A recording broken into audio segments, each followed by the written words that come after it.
She went back and forth for years, questioning if she should say something about what happened to her in middle school, and she's not alone. 63% of sexual assaults are not reported to police. It's one of the most underreported crimes. But more than 2 decades later, this West Michigan woman found the courage to say something.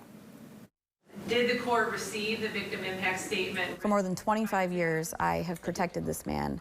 I've protected his freedom, his reputation, and his family above my own. I've continued to care for him in an irrational and unhealthy way. I've ignored my gut. Now she's listening to it. But for more than 2 decades, Stacey Adams dealt with all kinds of emotions: anger, sadness, conflicting feelings. It's the harmful long-term effects. Always wanting to say something, but never able to muster the words. A large part of healing comes from telling your story, from breaking the perverted attachment bonds that persist for years, and for standing up for the little girl who could not stand up for herself. At 39 years old, Stacey is ready to stand up for that girl. The only way to let go of that was really to say what had happened to me. On January 31st of this year, Stacey found herself at Lowell High School, ready to say something. But before we take you to that conversation, we first must go back to 1998, where this all started. I was the ultimate goody two-shoes, straight A's, never in trouble, band nerd. Even so, this 13-year-old 8th grader at Northview Public Schools had her own struggles at school and home.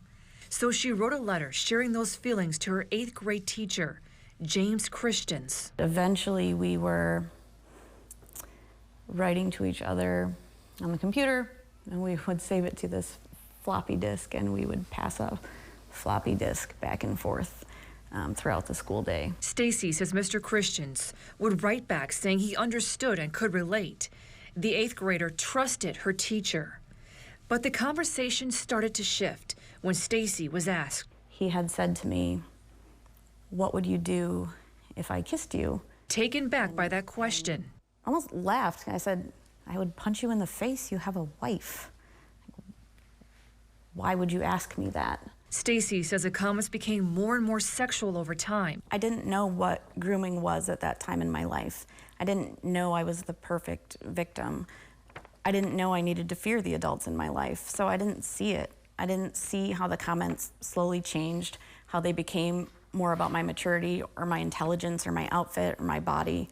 I didn't notice when our vent sessions turned into detailed descriptions of how special I was and the sexual fantasies he couldn't stop having about me. And Christians would let Stacey know how special she was, even telling her he loved her.